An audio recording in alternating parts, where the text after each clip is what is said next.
හරි සුබ දවසක් ඔයාලා සියලු දෙනාටම. ඔන්න අද මම ඔයාලට කියලා දෙන්නේ රයිස් කුකර් එකක ඇති වෙන්න පුළුවන් තවත් දෝෂයක් ගැන. ඉතින් මේ රයිස් කුකර් එක ඇවිල්ලා මම ඔයාලට කලින් පෙන්නලා තියෙන රයිස් කුකර් වලට වඩා පොඩි වෙනස්කමක් තියෙනවා. ඉතින් අපි බලමු මොකක්ද මේ වෙනස්කම කියලා.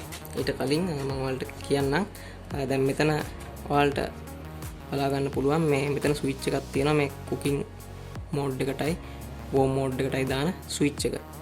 ඉතින් මේ ස්විච් එක මේ ඇතුළේ පැත්තේ ගත්තොත් මම අර කලින් පෙන්නලා තියෙන රයිස් කුකර් වල නම් එතන ඇතුළේ තියෙන කන්ටැක්ට් පොයින්ට් එක.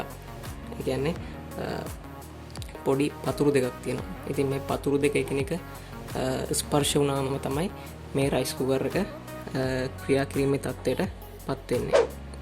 එතකොට අර මං කිව්වනේ පොඩි වෙනස්කමක් තියෙනවා කියලා මේ රයිස් කුකර් එකේ. ඉතින් මේ රයිස් කුකර් එකේ වෙනස තමයි මෙතන මේ රයිස් කුකර් එකේ බැලු බැලමට අපිට කන්ටැක්ට් පොයින්ට් එක. ඒ කියන්නේ අර පතුරු දෙකක් මෙතන පේන්නේ නැහැ. ඒ වෙනුවට මෙතන ඒගොල්ලෝ අන්තර්ගත කරලා තියෙන්නේ පොඩි කළු පාට පෙට්ටියක් වගේ එකක්.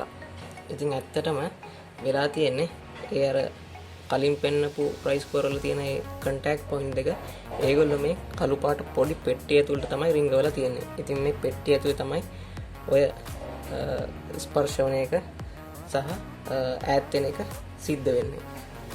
හරි එතකොට මේ වගේ රයිස් කුකර් එකකත් දෝෂ ඇති වෙන්න පුළුවන්. උදාහරණයක් වශයෙන් මම කියන්නම් මේ වගේ රයිස් කුකර් එකක ඇති වෙන දෝෂය. ඉතින් දැන් අපි මේකට සැපයීමක් දුන්නා කියලා හිතමුකෝ.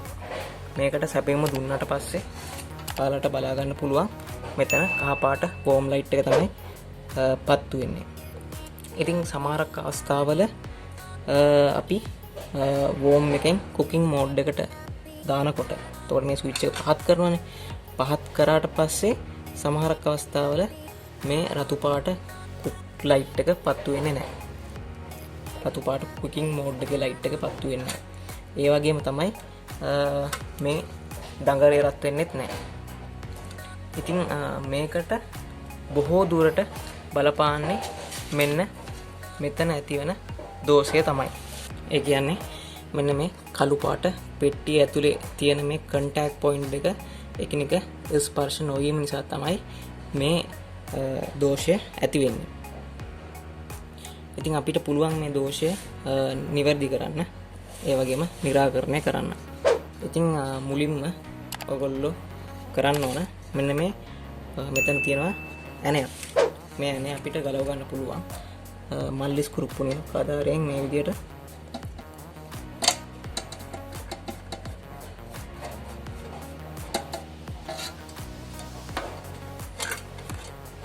මේ විදියට ගලවලා මේක එළියට ගන්න පුළුවන්.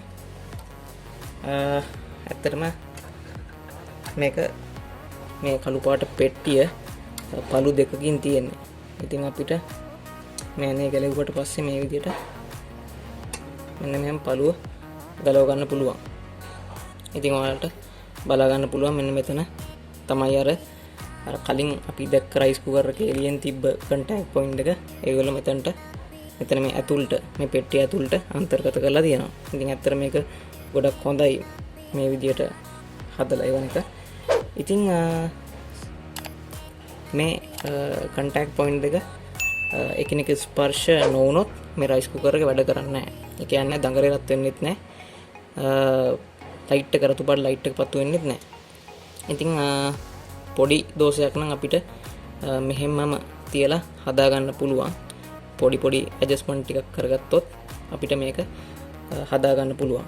ඉතින් ඔයාලට මේක හදා ගන්න බෑ කියලා හිතනවා නම් ඔයාලට පුළුවන් මෙන්න මේ කළු පාට පෙට්ටියේ මේ උඩ තියෙන ටර්මිනල් එකයි මෙන්න මේ පැත්තේ තියෙන මේ ඇණයකින් සම්බන්ධ කරලා තියෙන ටර්මිනල් තුනයි ගලවලා අයින් කරලා ඉවරලා මේක ඔය ඉලෙක්ට්‍රොනික ස්පෙයා පාර්ට්ස් කඩේකට වගේ ගෙනහිල්ලා ඉවරලා මේ වගේම මීට සමාන කෑල්ලක් අරගෙන ඇවිල්ලා මෙතනට නැවත ස්ථාපනය කරන්න පුළුවන්.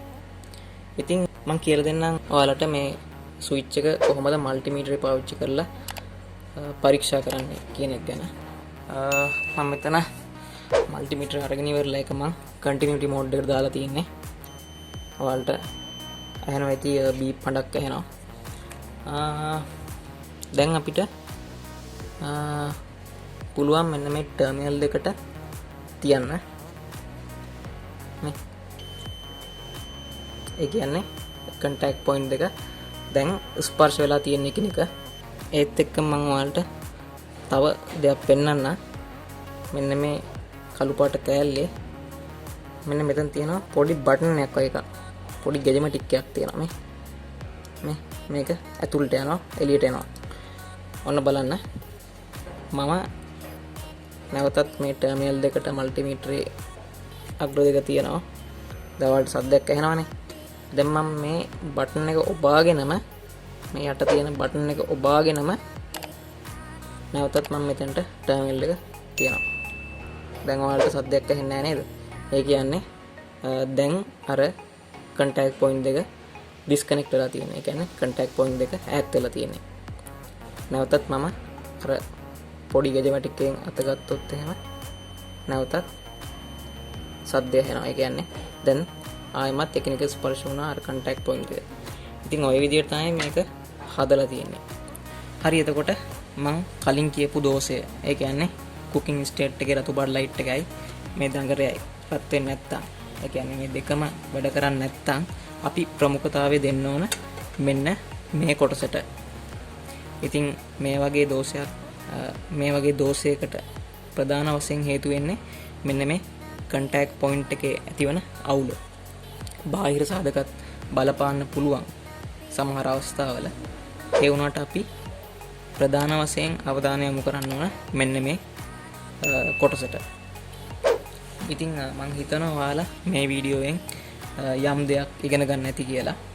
ඉතින් මේ වීඩියෝ ඇත්තටම ඔයාලට ප්‍රයෝජනවත් වුණා කියලා හිතනවා නම් ඔයාලගේ නොදන්න යාළුවන්ට බලන්නත් එක්ක ෂෙයා කරන්න. දන්නේ නැති මොන හරි දෙයක් තියෙනවා නම් කමෙන්ට් කරන්න. මම ඔයාලට ඒ කමෙන්ට් වලට උත්තර දෙන්නම්. හරි බොහොම ස්තුතියි මේ වීඩියෝව නැරඹුවට. තවත් අලුත් වීඩියෝ එකකින් හමු වෙනතුරු ඔයාලා හැම දිනකටම සුබ දවසක්.